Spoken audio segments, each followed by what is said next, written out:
Muy buenos días a todos los presentes. A nombre de la Universidad Politécnica de Sinaloa, les brindo la más cordial de las bienvenidas a este programa de videoconferencias en la Politécnica. El día de hoy estamos muy complacidos porque tenemos dos conferencias especializadas del programa de Ingeniería en Biotecnología. Es por ello que agradecemos las facilidades otorgadas a esta unidad académica y también a la maestra Itzia Ruiz por la gestión de ellas. El día de hoy nos acompaña el ingeniero Pedro Antonio Osuna Álvarez, con el tema Buenas prácticas de laboratorio, y a continuación me permito leer su reseña curricular. Él es técnico en mantenimiento industrial por el CEBETIS número 51, así como ingeniero en biotecnología por la Universidad Politécnica de Sinaloa. De 2017 a la fecha es integrante del Padrón Nacional de Evaluadores como experto técnico en la rama de agua de la Entidad Mexicana de Acreditación, ACE. En 2011 a la fecha, en el laboratorio Laquín MRSADCB empezó como analista de fisioquímicos, posteriormente fue jefe del área de fisicoquímicos y después jefe de control de la calidad. Actualmente ocupa el puesto de coordinador de innovación y calidad. Sus principales funciones son coordinar y supervisar al personal de control de calidad en las actividades necesarias para mantener la calidad de los procesos y o procedimientos de análisis, proponer nuevos análisis o mejoras que cubran las demandas del mercado, supervisa y firma informes de resultados. También es auditor líder en las auditorías internas del laboratorio y es jefe de la Brigada de Combate contra Incendios. Además, pertenece a la Comisión de Seguridad e Higiene de la empresa. Sea bienvenido, ingeniero Pedro. Es toda suya la palabra. Muchas gracias, pues muy buenos días. De antemano, un agradecimiento por la presentación. Y pues a la hora que ustedes me indiquen, ya estamos listos para comenzar. Adelante. Bueno, voy a presentar yo la pantalla y ahí les encargo por favor que me indiquen si está bien el sonido y la imagen, por favor. Sí, sí se alcanza a percibir ya, ¿verdad? Sí. Así es. Bueno, pues muy buenos días otra vez. Vamos a comenzar con esta videoconferencia titulada Buenas prácticas de laboratorio. El contenido que vamos a ver el día de hoy es qué son buenas prácticas de laboratorio, abreviadas como BPL, los principios básicos de las buenas prácticas de laboratorio, un manual que tiene sobre este tema el Centro Nacional de Metrología y por último un poquito de normalización. Todas las personas que estamos en esta área química biológica, ¿cuántas veces pues no hemos escuchado dentro de un laboratorio, no hagas esto porque es una mala práctica de laboratorio, o hazlo así porque es una buena práctica de laboratorio? Generalmente tenemos la idea de que una buena práctica de laboratorio solo concierne a cuestiones de seguridad, como por ejemplo usar bata, usar el equipo de seguridad como pueden ser gogles, guantes, zapatos cerrados. Cuando preparamos una solución, pues llevar siempre el ácido al agua y no al revés, para no generar una reacción exotérmica, cuestiones así. Sin embargo, hoy nos vamos a dar cuenta que cuando hablamos de buenas prácticas de laboratorio es un tema un poquito más profundo. Cuando hablamos de buenas prácticas de laboratorio, pues nos referimos a un sistema de garantía de calidad que consta de las siguientes etapas que podemos apreciar en la presentación. Primero, pues tiene que ser planificado. Si no está documentado o escrito, ese programa de buenas prácticas de laboratorio pues no existe. Por lo tanto, pues tiene que ser un sistema de gestión que esté compuesto por diferentes documentos, que en pirámide de la calidad pues irían manuales, procedimientos, registros y formatos. Una vez que ya tenemos documentado y planificado nuestro sistema de buenas prácticas de laboratorio, pues hay que llevarlo a cabo, hay que empezar a hacer la ejecución de estas actividades que nosotros pues dejamos por escrito. Una vez que empezamos a tener y a realizar estas actividades, todo lo que se hace, si no se mide y se controla, pues no se puede mejorar. Es por ello que todas las actividades que estemos haciendo dentro de este programa de buenas prácticas de laboratorio, pues tiene que estar bajo un control de calidad. Una vez que empezamos a hacer estas actividades, tenemos que dejar evidencia de los resultados que estamos obteniendo. Por eso es importante llevar a cabo el registro en diferentes formatos, y una vez que ya contamos con estas evidencias, pues se tienen que archivar, tienen que estar bajo la responsabilidad de alguna persona que implemente este programa de buenas prácticas de laboratorio, que lleve un control de ese archivo. Y por último, pues viene la divulgación de la información. En esta etapa es muy importante mantener la confidencialidad de los resultados y de nuestros clientes. Es por eso que la información pues, no puede tener acceso para todas las personas. Se debe de definir quiénes son las personas que sí van a poder tener acceso a los resultados que estamos obteniendo al implementar un programa de buenas prácticas de laboratorio. ¿Cuál es el objetivo que tiene un programa de buenas prácticas de laboratorio? Pues asegurar la calidad e integridad de los datos de prueba presentados a las reguladoras, porque estos programas se usan sobre todo para aquellas empresas que van a ofrecer un servicio hacia la población. Todos los programas de buenas prácticas de laboratorio atienden a 4 principios básicos. El primero de ellos son instalaciones adecuadas, personal calificado, equipo adecuado y calibrado y procedimientos estándar de operación. ¿A qué nos referimos cuando hablamos de instalaciones adecuadas? El laboratorio debe cumplir con todas las normas de seguridad que apliquen para el trabajo que ahí se realiza. Es decir, nos referimos al espacio físico donde vamos a llevar a cabo todas nuestras actividades.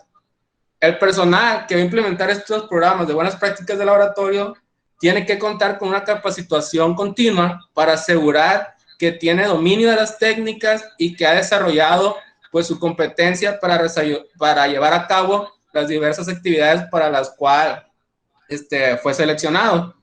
El equipo adecuado y calibrado es que debemos de contar siempre con un mantenimiento continuo que nos asegure que nuestros equipos e instrumentos están funcionando de acuerdo a las requisiciones para lo cual se compró en un principio. Y por último, los procedimientos estándar de operación corresponde a que siempre se tienen que realizar las actividades de la misma manera. Es decir, si yo cuento con 2 o 3 personas que van a estar llevando a cabo este programa de buenas prácticas de laboratorio, las 2 o 3 personas tienen que operar siempre de la misma forma. Entonces, para llevar a cabo un programa de buenas prácticas de laboratorio, el Centro Nacional de Metrología, que hasta ahorita en México pues es la máxima institución en cuanto se refiere a la ciencia de las mediciones, pues en el año 2007 publicó este manual de buenas prácticas de laboratorio, que consta de los 12 puntos que vamos a ver a continuación uno por uno. El primer punto de un manual de buenas prácticas de laboratorio pues es el laboratorio. Cuando hablamos de laboratorio nos referimos al medio ambiente, que consta principalmente de 2 vertientes. Una de ellas es el personal como recurso humano, y el siguiente vertiente pues son los equipos e instrumentos. Para la parte de personal es imperante cuidar la seguridad, la integridad física, y para ello se requiere de equipo de seguridad. Como podemos ver en la diapositiva, son equipos que quienes ya ingresamos al laboratorio conocemos, ¿no? Esos serían los básicos: bata, guantes, gogles, zapato cerrado. Si se entra a un área como puede ser microbiología, pues todo lo que implica el cuidado para evitar una contaminación cruzada, como puede ser uso de cofias y demás. Es importante que el personal cuente con todo su equipo de seguridad para que se sienta óptimo y pueda rendir y desarrollar sus actividades pues en la mejor manera. En la vertiente de equipos e instrumentos, aquí aplican 4 parámetros.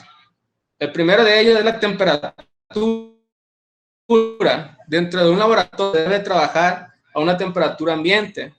De acuerdo al vocabulario internacional de metrología, temperatura ambiente es aquella que está constituida entre un rango de 17 a 27 grados centígrados, siendo normal que varíe más o menos 3, y es más común cuando varía más o menos 1 grado. Generalmente todos los laboratorios, ya sean de calibración o de ensayo, se procura trabajar a una temperatura de 20 grados centígrados, porque es la temperatura a la cual los materiales o instrumentos que se fabrican para el uso dentro del laboratorio se preparan a esa temperatura de 20 grados centígrados.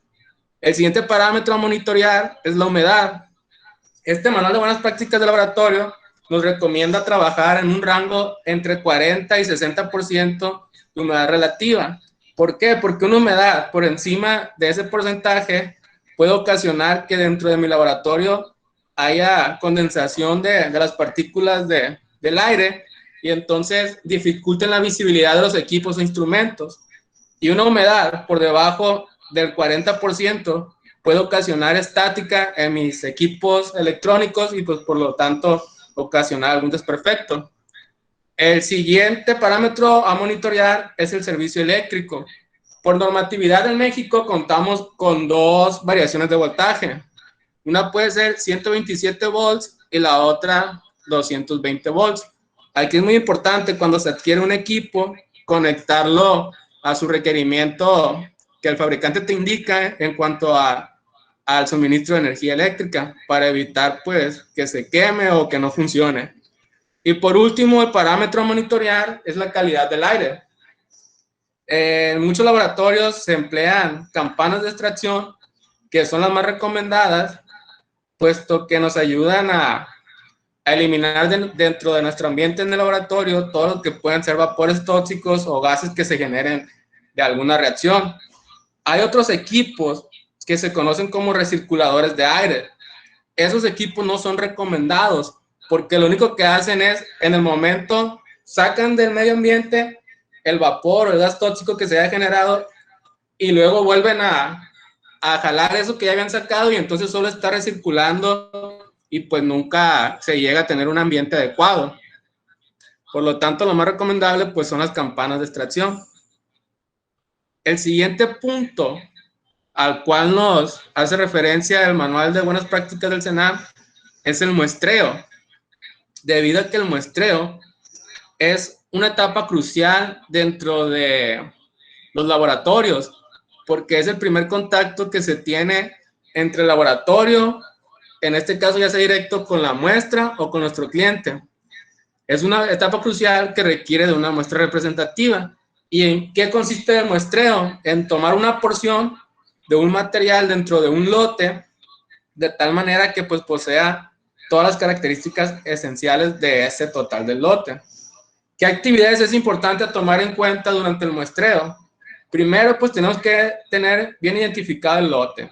¿Qué es un lote? Un lote es un conjunto de productos que poseen en común algún número, algo que los hace característicos, que todos tienen pues esa característica esencial. Lo siguiente que hay que tener en cuenta es la homogeneidad del lote. Hay que tener en cuenta que dependiendo del estado de la muestra, ya sea líquido, gas o sólido, pues son las consideraciones que se van a tener que tomar en cuenta para poder tomar esa muestra. El siguiente punto es el número de muestras.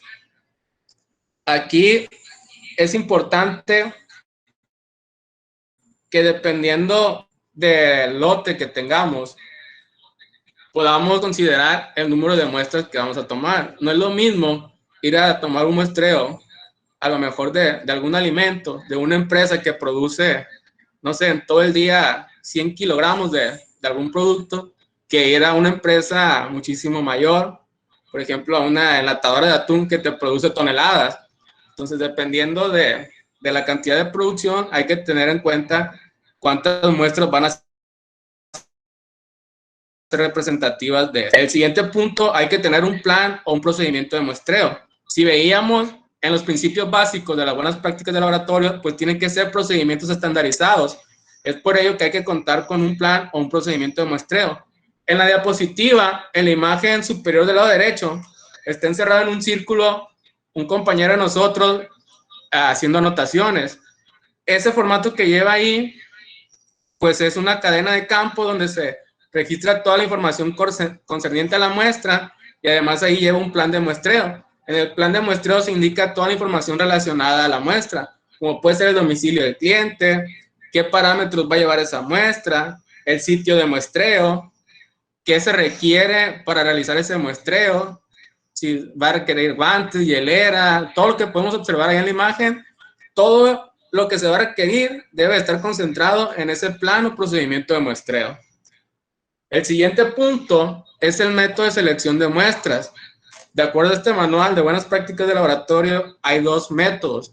El primero puede ser por probabilidad representativo, es decir, hacemos uso de las herramientas que nos da la probabilidad de la estadística para considerar un número representativo de muestras de ese lote.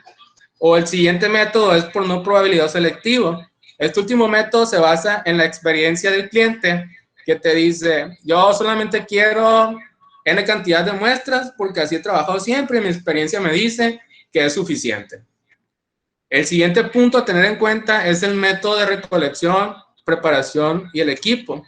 Es decir, puede haber dos tipos de muestras simples o muestras compuestas.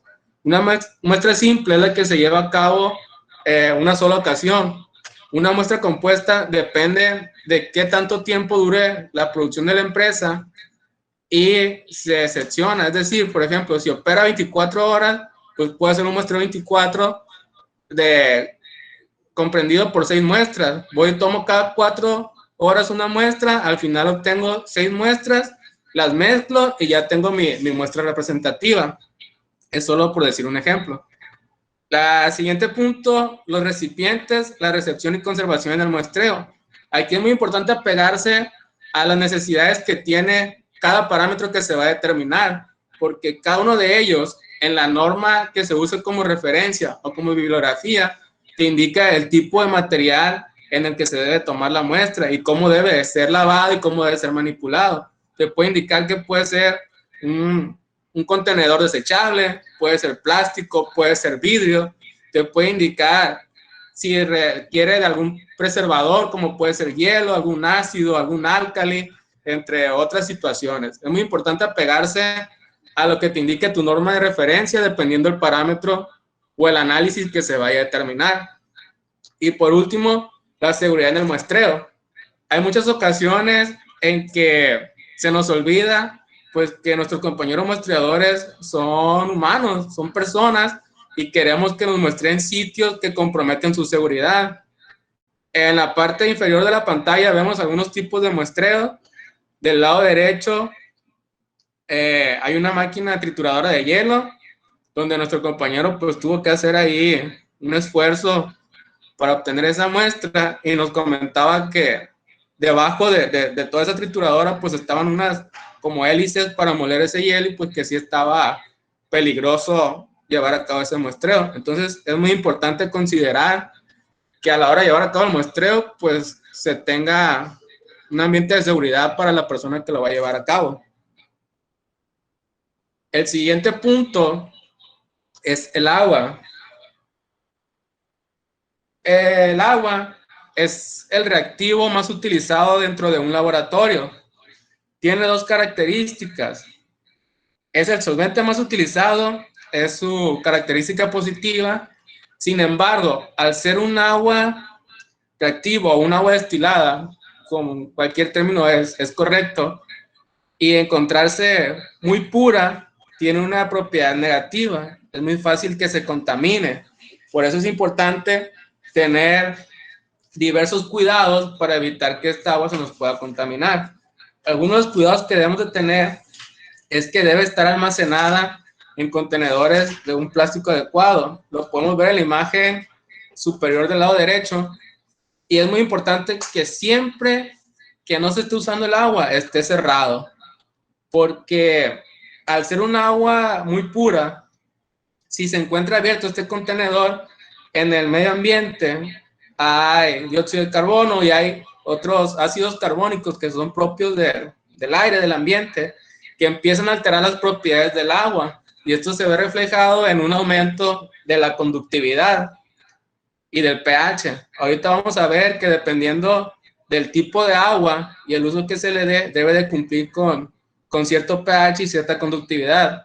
Entonces es importante tener el cuidado, como les decía, de tener siempre cerrados estos bidones para que no se altere esta propiedad. Deben de estar en un lugar donde esté libre de polvo, donde no tenga luz directa de rayos solares y pues para que se puedan mantener las condiciones óptimas para llevarse a cabo. De acuerdo a la norma D1193-91 de la ASTM, es una asociación norteamericana, nos dice que el agua puede ser de 3 tipos. El agua tipo 1, pues es el agua de mejor calidad. Esta agua debe tener una conductividad que sea menor a 0.10 microsiemens sobre centímetros y un pH entre 5.5 y 7.5 unidades de pH. El principal uso que se le da a este tipo de agua es para la cromatografía líquida de alta redisolución y para determinaciones de traza y ultratrazas elementales. Aquí en el laboratorio lo usamos esta agua tipo 1 para las determinaciones que se hacen en el espectrofotómetro de absorción atómica. Más adelante van a conocer un poquito del empleo de esta técnica. El agua tipo 2 es aquella que cumple con una conductividad menor a 2 microsiemens sobre centímetros y un pH entre 5.5 y 7.5. Se usa para absorción atómica, también puede usarse para la emisión atómica, para todas aquellas determinaciones donde se lleva a cabo un espectrofotómetro, ya sea ultravioleta o en el rango visible, y para determinaciones a nivel de porcentaje y de miligramos por litro. Y por último tenemos el tipo de agua 3, que debe tener un pH menor, puede ser hasta 5 microsiemens sobre centímetro, la conductividad, perdón, y el pH puede ser entre 5 y 8, tiene un rango un poquito más amplio y se usa pues para actividades generales como puede ser limpieza de trabajo, analítico, destilaciones simples o desionización u ósmosis inversa. Entonces, pues por todo lo que se les ha expuesto, es muy importante que tengan los cuidados del agua y que dependiendo del uso que se le vaya a dar, pues se emplee el tipo de agua adecuado. La siguiente punto a tener en cuenta es el material de vidrio. Son algunos de los materiales con los que más se cuenta en un laboratorio de ensayos o de calibración. El material de vidrio se puede clasificar ya sea por el tipo de material con el que está fabricado, por su tolerancia o por su uso. Dependiendo del material con el que es fabricado, tenemos de borosilicato, tenemos de vidrio calizo y tenemos el tipo 3, que es vidrio de baja transmitancia luminosa. Voy a compartirles unas imágenes de este tipo de material para que nos quede un poquito más claro. Me comentan si se alcanza a ver en la cámara o si hago la transmisión con el celular para que se aprecie bien. ¿Se alcanza a ver? Sí. Vamos a hacer más para atrás. Este es un material volumétrico que está hecho de borosilicato. El borosilicato es un vidrio o una clase de vidrio que tiene mayor resistencia que el vidrio calizo. Este tipo de materiales, un día si tienen oportunidad pueden hacer la prueba, o si ya les ha pasado, a veces se nos caen, se nos ladean y pues no se quebran tan fácilmente. Obviamente pues con una fuerza medida, tampoco es de estrellarlos. Pueden ser de dos tipos, pueden ser de bajo coeficiente de expansión térmica o de alto coeficiente de expansión térmica. Si es de bajo coeficiente de expansión térmica, quiere decir que soporta cierta aplicación de calor, no es mucha. Sin embargo, al aplicársele una temperatura o un calor, no va a influir en el volumen o en la medición, es decir, no se va a ver reflejado en que se expanda y que pueda perder su calibración. El de alto coeficiente de expansión térmica, pues tiene un poquito de esta propiedad de soportar todavía más temperatura. Sin embargo, pues sí puede verse afectado un poquito la calibración. Los materiales de vidrio calizo es el vidrio que normalmente tenemos en nuestras casas en los vasos que usamos. Es un poquito más noble este vidrio y pues se puede quebrar con mayor facilidad. Y el tipo 3, que es el vidrio de baja transmitancia luminosa, son este tipo. Se alcanza a percibir. Estos Sí. nos ayudan para aquellas soluciones que requieren no ser expuestas a la luz solar, es donde principalmente se emplean.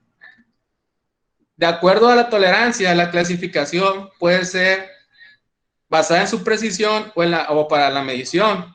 Para esto tenemos, en cuanto a precisión, 3 clases. Puede ser clase A, mayor exactitud, clase B, menor exactitud, o clase C, el uso escolar. Los que son clase A, voy a ver si se alcanza a percibir ahí en la cámara.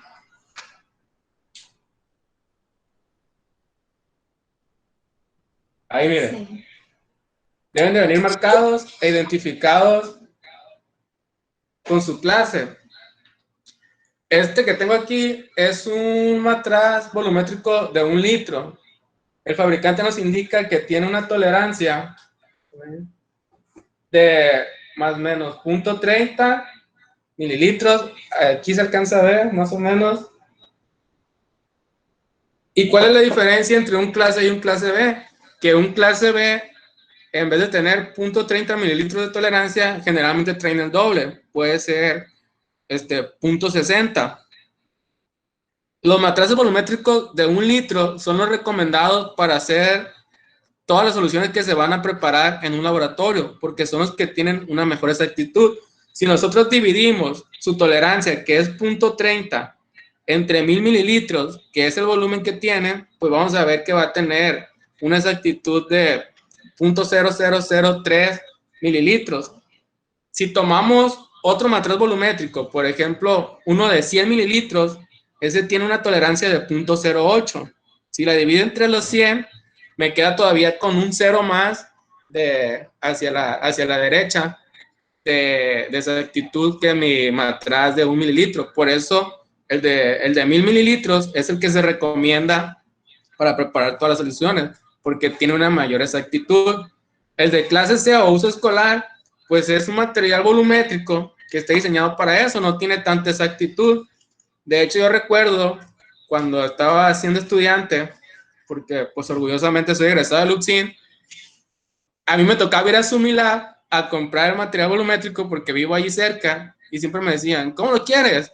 No, le decía, pues es para la universidad. Ah, pues me vendían el de uso escolar, es más económico porque no requiere de certificar una tolerancia para que cumpla como clase A o clase B. Y por último, pues están los de medición, que pueden ser los vasos de precipitado. Estos no requieren ninguna señalización, solo pues que tengan contenido y marcado el volumen. De acuerdo a su uso, tenemos material volumétrico para entregar o para contener.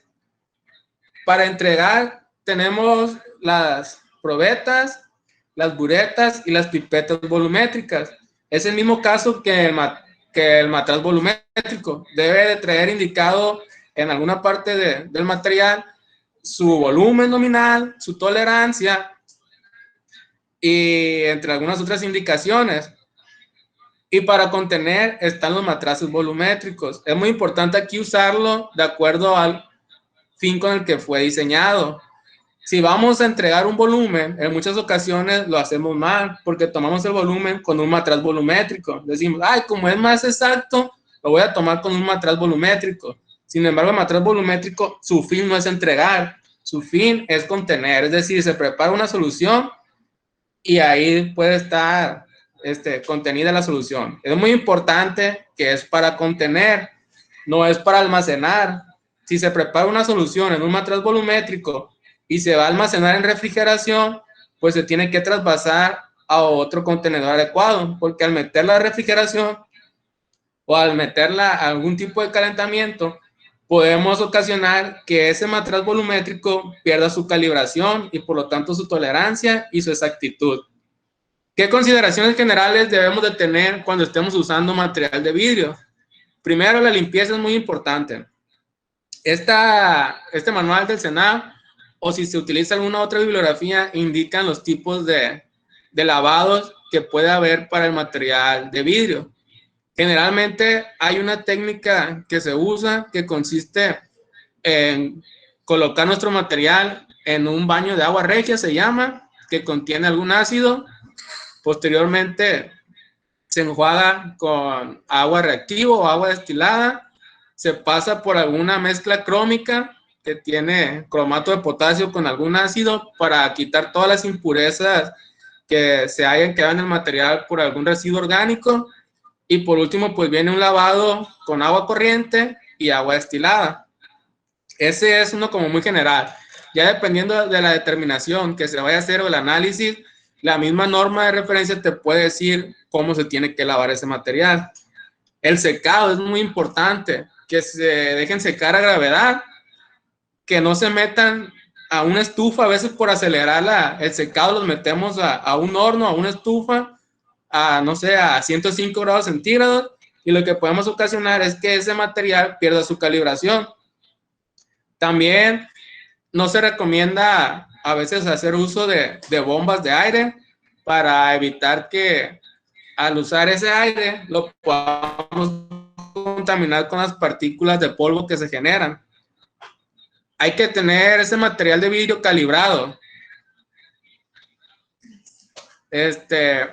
Como les decía, veíamos al principio alguna de los principios básicos de las buenas prácticas de laboratorio es que contemos con un programa de mantenimiento y de calibraciones. Entonces, este material de vidrio debe estar dentro de ese programa. ¿Qué es la calibración? Es un proceso documentado en el que se certifica que el volumen nominal de nuestro material de vidrio pues sí corresponde al que se está descargando, al que se está entregando. Posteriormente, hay que tener en cuenta una verificación. La verificación es un proceso muy parecido a la calibración, donde uno hace la misma actividad y se asegura de que ese instrumento o ese material de vidrio pues sigue dando el volumen nominal que fue indicado por el fabricante. Y lo último que hay que tener en cuenta en cuanto a material de vidrio es la lectura del menisco. Como podemos ver en la imagen inferior derecha, puede haber dos clases de menisco. El que nosotros estamos acostumbrados a ver es el menisco cóncavo, que se forma, el líquido se adhiere hacia las paredes de nuestro material volumétrico y forma una línea perpendicular, a la marca de aforo. Todos los líquidos generalmente tienden a formar este tipo de menisco. El menisco convexo es al revés. El líquido se adhiere a las paredes, sin embargo queda por debajo de nuestra marca de aforo. El único líquido hasta ahorita que forma el menisco convexo es el mercurio.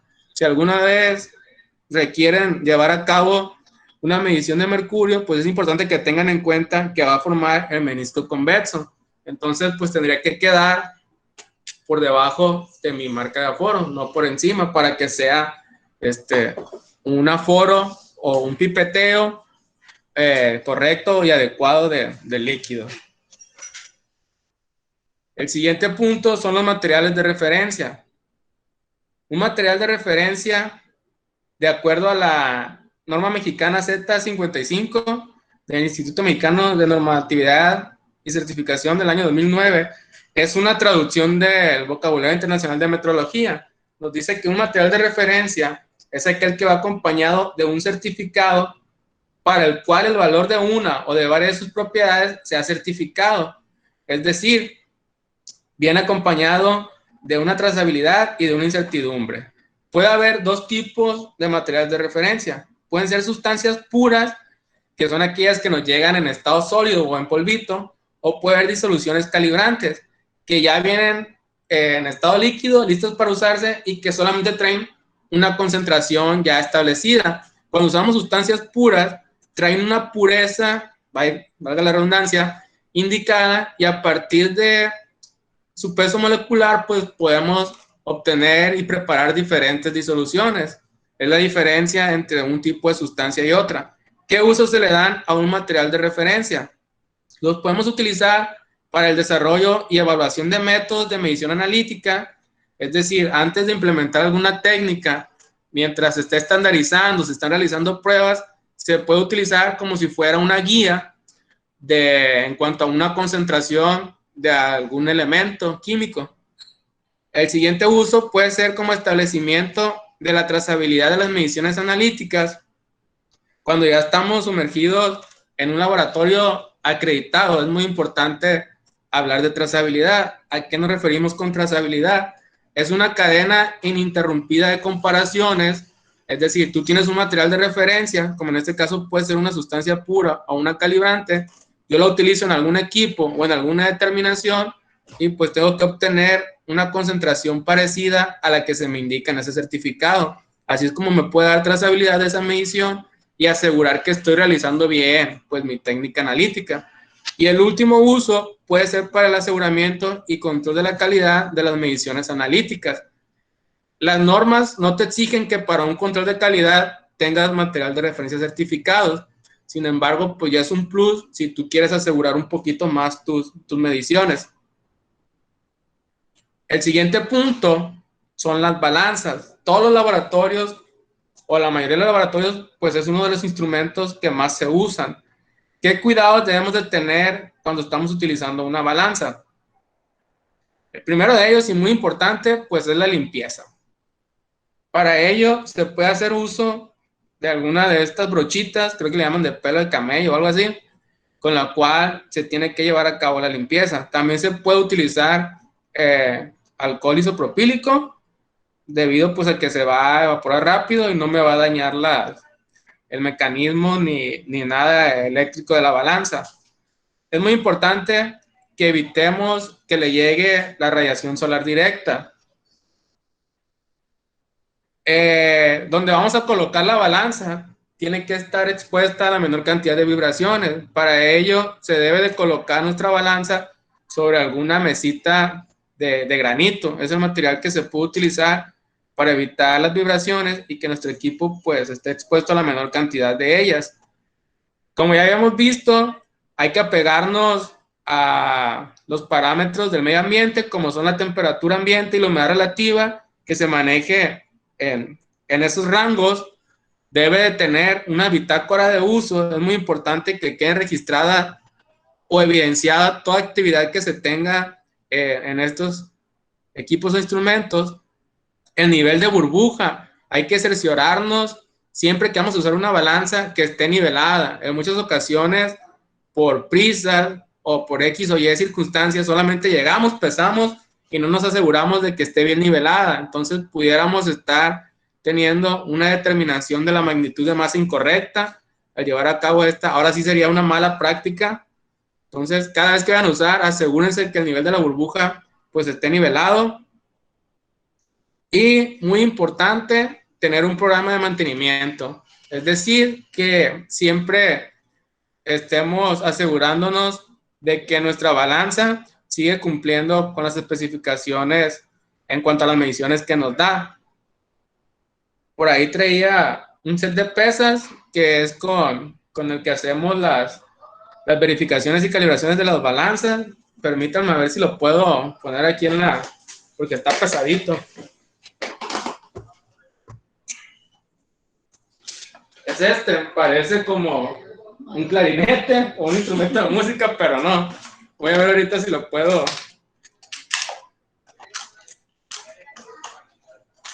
A ver si se alcanza a percibir ahí. Ahí más o menos, miren. Es un marco de pesas, clase F1. Son unas pesitas, pues, de un material que tiene que estar calibrado y certificado por algún laboratorio de calibración que tenga competencia en la magnitud de masa. Que les acabo de mostrar, pues es un set de pesas clase F1 de acuerdo a las normas que se utilizan para las verificaciones y calibraciones.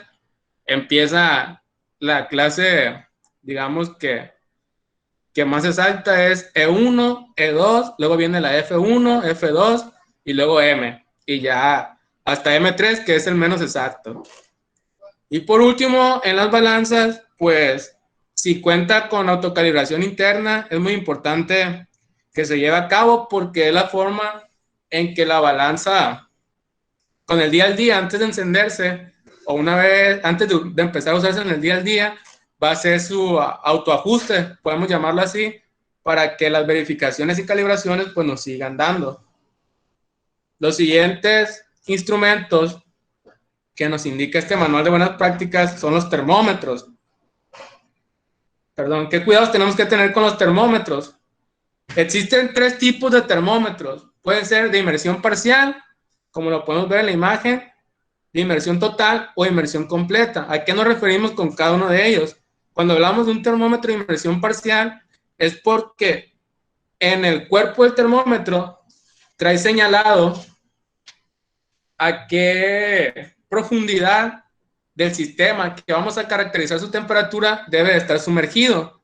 Por ejemplo, aquí tengo un termómetro de líquido en vidrio, si se alcanza a apreciar, ¿verdad? Sí.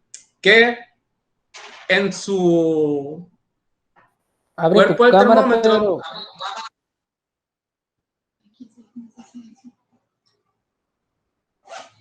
Es que está muy así.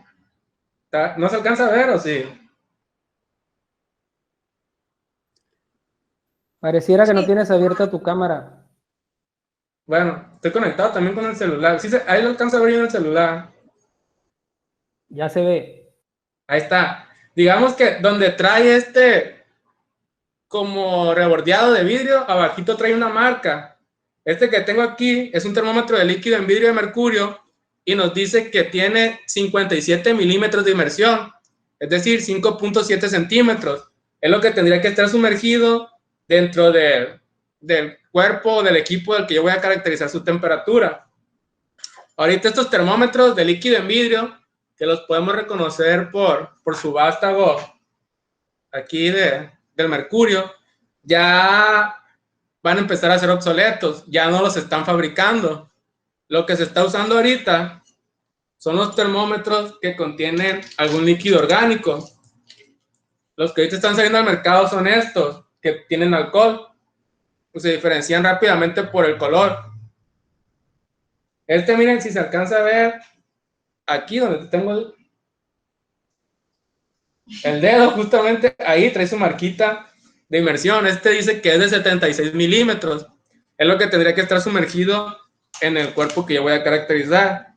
Los de inmersión total, eso no los pude traer porque están en uso, están dentro de los equipos y es muy sencillo. Si yo lo voy a tener, digamos, en microbiología, en una incubadora o en un horno y necesito caracterizar a 35 grados centígrados, pues tiene que estar sumergido hasta la marca donde me permita ver los 35 grados. Y el de inmersión completa, pues es el que tiene que estar todo mi termómetro dentro de ese sistema que voy a caracterizar. Los de inmersión completa se usan en las autoclaves, o puede ser que en un termobaño también se pudiera utilizar un termómetro de inmersión completa. ¿Qué cuidados debo de tener? Debo de evitar el choque entre estos termómetros. Cuando los vaya a almacenar, pues debo de evitar que choquen sobre todo los vástagos. Debo de mantenerlos en una posición vertical cuando no se estén usando, algo más o menos así. Nunca tenerlos de manera horizontal. Verificar que no se oxide el mercurio. ¿Cómo puedo hacerlo? Pues con la prueba de golpecitos en el vástago. Golpecitos ligeros que no vayan a comprometer mi equipo. No debo exponerlo a los rayos solares. Nunca usarse más allá de la temperatura que está especificada en la escala. Por ejemplo, el que yo tengo aquí llega hasta 110 grados centígrados. Generalmente, aquí arriba traen una burbuja de expansión, se llama. Por si me llego a pasar de los 110 grados y no me doy cuenta, todavía tengo como un margen para que pues mi equipo no se vaya a sobreexpandir y pues pierda su calibración o el mercurio se separe. Debo evitar su uso cuando la graduación sea deficiente. Es muy importante que yo pueda determinar la temperatura de manera clara. No es válido usar un marcador de tinta indeleble. Al cabo aquí va a ser, aquí le marco y ya sé que aquí es la temperatura. No, eso no es una buena práctica. Siempre debe de ser su escala visible. Debo de evitar el error de paralaje al hacer la lectura. ¿Qué es el error de paralaje? La lectura correcta se hace así como está en la imagen. En la imagen inferior es uno de nuestros compañeros de muestreo con más experiencia en el laboratorio y pues la lectura se debe de hacer a la altura de mis ojos, a la altura del pecho. para que no pueda dar yo una lectura incorrecta, digamos que más o menos así, que queda a la altura de mis ojos o de mi pecho. Y por último, pues se deben de verificar después de cada calibración en el punto crioscópico, es decir, a 0 grados centígrados. Si yo hago esta actividad, aseguro que los resultados que yo obtuve en un certificado de calibración, si me sigue dando en el punto del 0 grados centígrados, pues aseguro que ya toda mi escala va a seguir cumpliendo. El punto número 8 nos habla acerca de la calibración del pHímetro, de pH y conductividad, que son equipos multiparámetros conocidos como pHímetros o conductímetros. De acuerdo a la guía del CENAM, solamente hay 2 etapas que se tienen que hacer, y atendiendo pues a los principios de buenas prácticas de laboratorio, estos equipos se tendrían que calibrar y verificar. Ya lo hemos estado viendo durante toda la presentación en qué consisten estas etapas, y aquí se usan materiales de referencia certificados. Ya hay fabricantes que te los venden en estado líquido, ya a una concentración. Los pHímetros normalmente todos los fabricantes te manejan ya programados para que se calibren en 3 puntos, que puede ser 4, 686 y 918, o la otra escala es 4, 7 y 10. Son las 2 opciones que se manejan. Creo que una le llama americana y otra es escala europea. Y los conductímetros, pues puede haber diferentes concentraciones. Hay desde 10 microsiemens hasta 1400, hay unas de 24.800, ya depende de la medición que tú vayas a realizar, cómo es que requieres, de qué concentración de conductividad. Aquí en el laboratorio, como un plus, aparte de lo que nos piden las guías, nosotros llevamos a cabo la medición de una muestra control.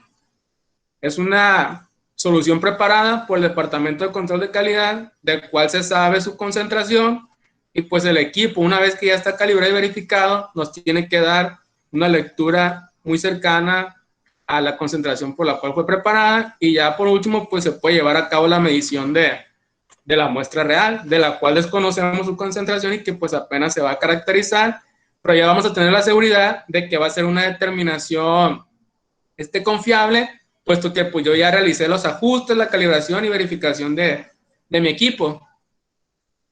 El punto número 9 nos habla acerca de la preparación de las muestras.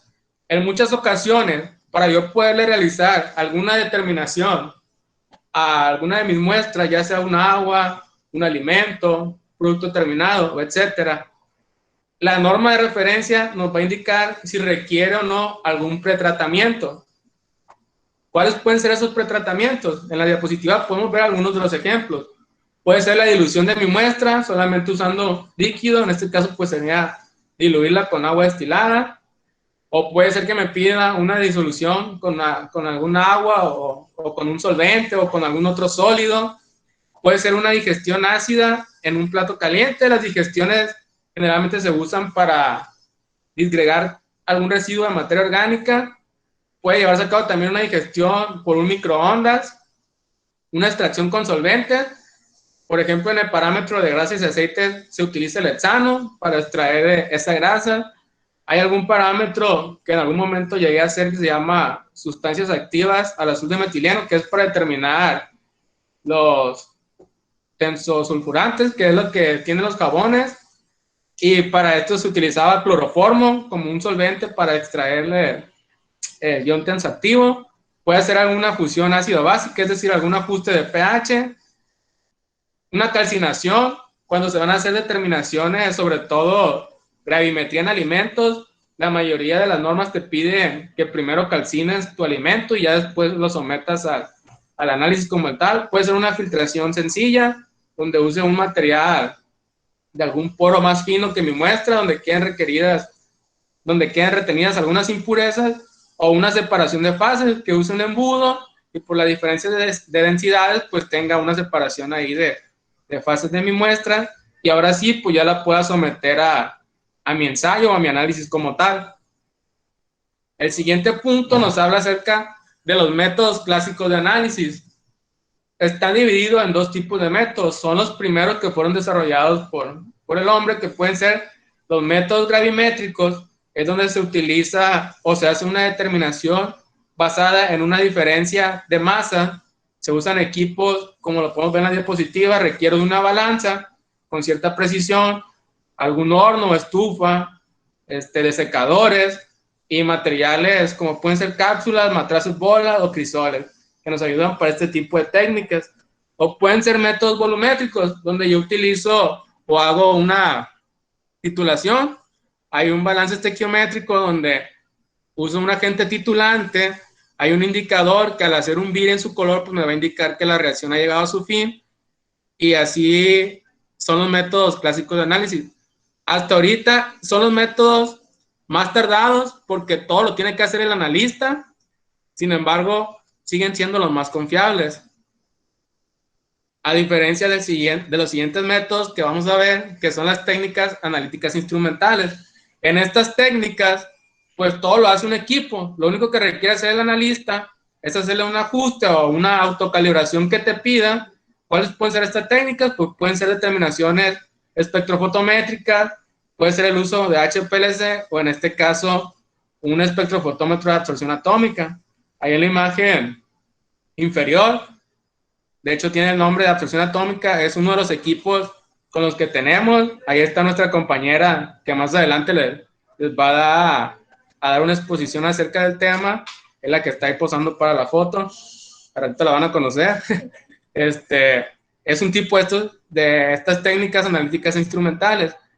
Estas técnicas, ¿qué ventaja tienen con respecto a los anteriores que veíamos, que son los clásicos instrumentales? Pues que son más rápidas, en menor tiempo te permiten procesar mayor cantidad de muestras, sin embargo, son un poquito menos exactas que las clásicas, porque depende mucho de la pericia que tenga el analista para llevar a cabo la calibración del equipo. Y por último, en este manual de buenas prácticas de laboratorio nos habla acerca del control y manejo de registros. Veíamos que nuestro programa de buenas prácticas de laboratorio pues tiene que estar documentado, si no cumple con ser un sistema de buenas prácticas de laboratorio, y para ello pues tenemos que apegarnos a esta pirámide de calidad. Debo de tener en ese orden mis documentos, debo de tener manuales que me guíen cómo voy a hacer todas mis actividades, procedimientos, formatos y registros. ¿Qué es un formato? Un formato es mi documento donde yo voy a empezar a evidenciar mis actividades, y es cuando aún está, como digamos, nada más prediseñado, que aún no tiene ninguna evidencia en mis mediciones. Una vez que yo ese formato empiezo a hacer anotaciones, a dejar evidencia, se convierte en un registro. ¿Qué cuidados debo de tener yo al hacer uso de estos procedimientos? Primero, pues tiene que estar documentado, tiene que estar archivado y hay que tener mucho cuidado con su divulgación. En una de las primeras láminas veíamos las actividades que conformaban nuestro programa de buenas prácticas de laboratorio. Entonces, por eso es que está en la imagen como de un archivo con candadito. Es muy importante tener protegida esta información que vamos a estar registrando y que pues solo tengan acceso las personas que tienen algún interés en ese resultado. ¿Dónde debe quedar evidenciada? Se deben de hacer uso de bitácoras. Para ello se pide que sean como la imagen que está ahí, creo que le llaman de tipo pasta francesa, donde no tenga hojas sueltas. Deben de estar foliadas todas mis hojas para evitar pues alterar información. Se tiene que llenar con tinta indeleble, no se permite el uso de lápiz, ni tampoco se permite hacer el uso de liquid paper o de algún borrador para ocultar esa evidencia. Hay una manera que es como universal de hacer correcciones cuando uno ya está trabajando en un laboratorio de ensayos o de calibraciones. Si necesitas hacer alguna corrección de alguna palabra, lo que uno hace es cruza una diagonal, coloca una antefirma o iniciales o una rúbrica y enseguida, o donde haya espacio, escribes la palabra que era correcta. Eso no es lo adecuado. No se vale nada de hacer tachonaderos, ni de usar liquid paper, ni nada de eso. Entonces, es lo que debemos de tener de cuidados y de emplear en nuestro control y manejo de registros. Ahorita ya estamos en una época en donde estamos haciendo una transición hacia el uso de las herramientas ofimáticas, entonces muchos de los procedimientos y manuales pues ya están dejando de llevarse a cabo en papel, ya se llevan a cabo en hojas electrónicas. ¿Y qué cuidados debo de tener cuando estoy trabajando con hojas electrónicas? Pues es lo mismo, deben de tener protección, ya sea alguna contraseña, deben de estar las celdas de mi formato que ya está prediseñado, deben de estar protegidas contra alguna alteración o uso indebido y deben de estar validadas. ¿A qué se refiere con el hecho de que estén validadas? Que si mi hoja de cálculo me va a sacar una cuenta, por decir una suma, yo tengo que asegurarme de que esa indicación que yo le di a mi hoja de cálculo, que la esté llevando a cabo. Si yo le puse que me sumara 1 más 1, pues me tengo que asegurar de alguna otra manera, ya sea manual, que sí me está llevando a cabo la suma, aunque sea una hoja comercial, en este caso digamos el Excel, yo de todas formas tengo que validarla, tengo que asegurarme que sí esté llevando a cabo la operación algebraica o la ecuación que yo le he insertado en esa celda. Bueno, pues hasta ahorita en cuanto al tema de buenas prácticas de laboratorio sería todo. Con este punto se cumplen los 12 puntos que nos habla el manual del SENAM y les voy a hablar un poquito acerca de normalización. A partir del 30 de agosto del 2020, en México sufrimos la entrada de una nueva ley que se conoce como Ley de Infraestructura de la Calidad, o se abrevia como LIC. Esta ley abrogó a la antigua ley sobre metrología y normalización. En esta ley de metrología y normalización, pues se nos indicaba el proceso que se debía seguir para realizar o para crear alguna norma. El proceso sigue siendo el mismo, así como está señalado en la diapositiva. Antes le correspondía al SISMENET, que es el Sistema Mexicano de Normalización y Evaluación de la Conformidad. Hoy, con la Ley de Infraestructura de la Calidad, se llama SNIC, que es Sistema Nacional de Infraestructura de la Calidad, donde hay diversas instituciones que, siguiendo esa jerarquía, pues se llega al final al sistema de metrología, sistema de normalización y sistema de evaluación de la conformidad. Antes se basaba en lo que nos indicaba la Ley Federal de Metrología y Normalización. Ahora, les vuelvo a repetir, se llama Ley de Infraestructura de la Calidad o LIC. Esto nada más es como un plus en base a lo de la ley. Pues les decía, el SISMENET ahora se llama Sistema Nacional de Infraestructura de la Calidad, es SNIC. Las normas mexicanas, NMX, a partir de agosto del 2020, pasan a ser estándares, y estos estándares, pues de acuerdo al artículo 80 de la LIC, dice que pueden ser elaborados por organismos nacionales de estandarización, por sujetos facultados para estandarizar, y a excepción de que exista uno de estos, pues por la autoridad normalizadora. Aquí en la KIN tenemos aproximadamente 3 o 4 años que ya asistimos a la elaboración de normas. Somos sujetos facultados para estandarizar. Aparecemos en las normas como institución participante en la elaboración de la misma. ¿Qué es lo que debe contener una norma? De acuerdo a las instituciones, debe contener 4 elementos. Elementos preliminares que contengan la portada, el prefacio y el índice del contenido. Elementos generales con los componentes que vemos en la diapositiva. Debe de haber elementos técnicos y elementos complementarios. ¿Cómo se aplican ya en una norma? Les voy a mostrar una imagen de la norma que a nosotros nos rige como laboratorios para la acreditación, que es la norma mexicana de evaluación de la conformidad 17025 del Instituto Mexicano de Normalización y Certificación del año 2018. Lleva por título Requisitos Generales para la competencia de los laboratorios de ensayo y calibración. Es la norma que nos rige, es como nuestra norma o nuestra guía madre. Esta es la portada, que sería el elemento preliminar. Posteriormente, en el contenido podemos ver los otros 3 elementos que forman parte de la norma, como pueden ser elementos generales, elementos técnicos, donde está descrito pues toda la operación que se va a llevar a cabo, y los elementos complementarios, que generalmente pues vienen a ser apéndices, bibliografía, etcétera. Esto sería un poquito de cómo es que se elabora a cabo una norma en nuestro país. Y ya, pues, para finalizar, ¿qué conclusiones tenemos de aplicar un programa de buenas prácticas de laboratorio?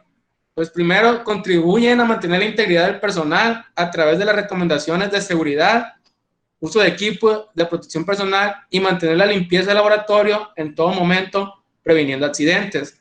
Aseguran que el equipamiento cumple con los requisitos especificados y requeridos para el correcto desempeño de las actividades del laboratorio. Esto cuando hacemos las actividades de calibraciones y verificaciones.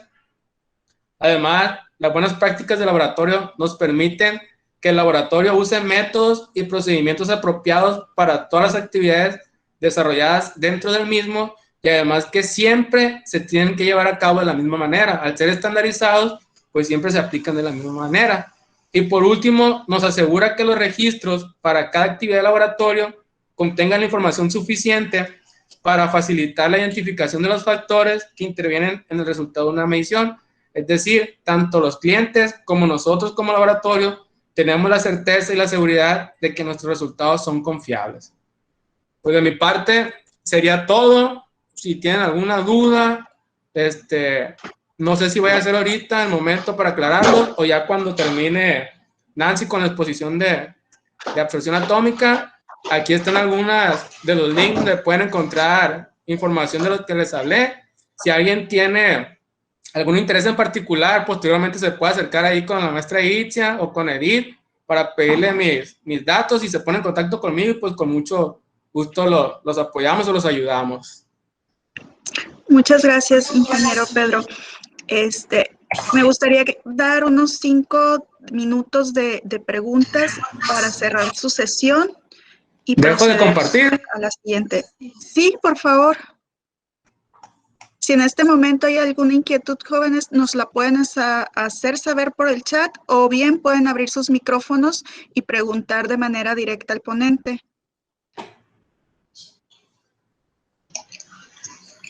Yo solamente quiero felicitar al ingeniero Pedro por su exposición muy clara, muy acertada, muy en los puntos clave, ¿verdad?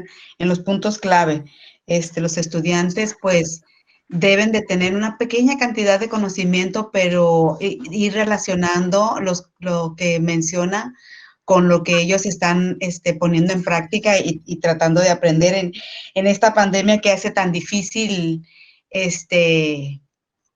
pues todo, ¿no? El aprendizaje, porque pues si estamos nosotros dentro de un laboratorio, pues podemos verlo mejor, o si podemos hacer un muestreo directo, podemos verlo mejor. Sin embargo, ya con lo que han leído, ya con lo que han hecho y con lo que el ingeniero Pedro les está compartiendo, creo que se cumple un poco mejor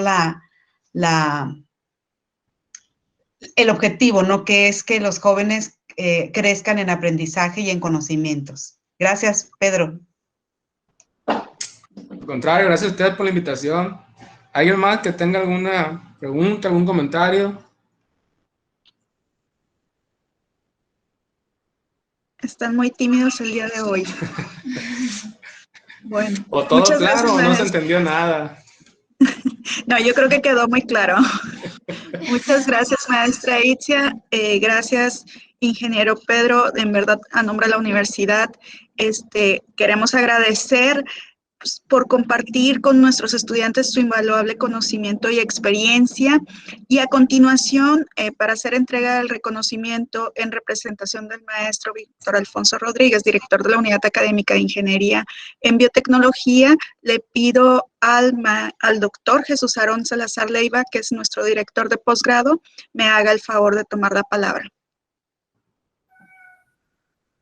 Sí, muchas gracias, estimada Edith. Y bueno, yo solo también felicitar a Pedro, coincido con la doctora Itzia, es bien importante este tipo de charlas en estos momentos. Bueno, y reconocer a Pedro, que siempre fue un excelente estudiante, tuve el privilegio de ser su profesor y se nota su formación y el compromiso que siempre ha tenido, ¿no? Y su agradecimiento hacia la UPCIN. Estamos muy orgullosos de este tipo de egresados, ¿no? Entonces, como mencionó mi compañera Edith, pues procedemos a entregar el reconocimiento a Pedro. Y bueno, el reconocimiento que dice: la Universidad Politécnica de Sinaloa otorga el presente reconocimiento al ingeniero en biotecnología Pedro Antonio Zuna por su valiosa participación como ponente de la conferencia Buenas Prácticas de Laboratorio, impartida a la comunidad universitaria en esta casa de estudios en el marco del programa de Viernes de Conferencia en la Politécnica a través de la Dirección de Ingeniería en Biotecnología, transmitida en Mazatlán, Sinaloa, el 24 de febrero del presente año. Signan este reconocimiento nuestro rector, el doctor Alfredo Román Mesina, y el secretario académico, el maestro en ciencias, Víctor Manuel Rodríguez Velázquez. Enhorabuena, Pedro, y muchas gracias, y un gusto haberte visto, aunque sea por esta vía. Muchas gracias, profe. Un saludo ahí. Ya sabe que hay ahí un sentimiento mutuo de estimación. Así es, Pedro. Muchas gracias a toda la comunidad que se encuentra conectada en este momento. Nuevamente, gracias, ingeniero. Vamos a dar por concluida esta sesión. Voy a dejar de grabar un minuto y reiniciar la grabación para continuar con la presentación de la ingeniera Nancy Suárez. Les pido un minuto de paciencia. Muchas gracias.